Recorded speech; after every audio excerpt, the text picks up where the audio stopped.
আমি একটু জানতে চাচ্ছি যে আসলে সংসদ থেকে ওয়াক আউট করা এটা কি কোনো অপরাধের পর্যায়ে পড়বে? যদি বলা হয় যে অবশ্যই তারা এইভাবে ওই সময় চলে আসবে, তাহলে আমার জানার বিষয়, আমরা কি সরকারি দলকে জিজ্ঞেস করে ওয়াক আউট করবো এবং আবার ফিরে আসবো? আমরা জানি যে সংসদে সরকারি দল বিরোধী দল থাকবে, সকল বিষয়ে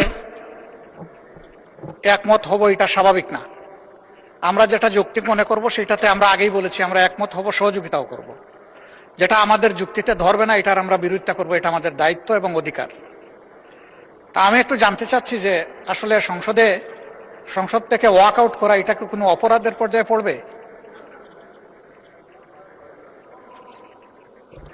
মাননীয় বিরোধী দল নেতা, আমরা সকলেই তো জানি এটা ডেমোক্রেটিক রাইটস এন্ড প্র্যাকটিস। আচ্ছা, তা আমাদের রাইটস আছে, সেই রাইটসের বলে আমরা যা উপযুক্ত মনে করেছি, আমরা আগের আলোচনায় আমরা সেই রকমই ওয়াক আউট করেছি। কিন্তু দুঃখের বিষয় যে সিনিয়র যারা এখানে মাননীয় সদস্য আছেন, তারা আগেও পার্লামেন্টে ছিলেন এবং এখনো এসেছেন, তারা ভাগ্যবান। আমরা নতুন এসেছি, আমরা তাদের কাছ থেকেই শিখব। কিন্তু সেখানে যদি কোনো আমরা চলে যাওয়ার পরে ডেরিগেটরি কমেন্ট করা হয়, তাহলে পরিবেশ ক্ষুণ্ণ হবে।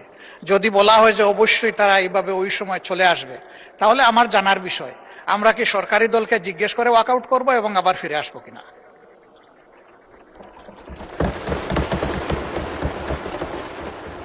আমি আপনার দৃষ্টি আকর্ষণ করলাম। আমি আশা করব ভবিষ্যতে এই ধরনের পরিবেশ নষ্ট হয়, এই ধরনের কেউ কোনো কর্মকাণ্ডে জড়িত হবেন না। ধন্যবাদ আপনাকে মাননীয় স্পিকার। নিউজ বাংলার খবর বিশ্বের সাথে।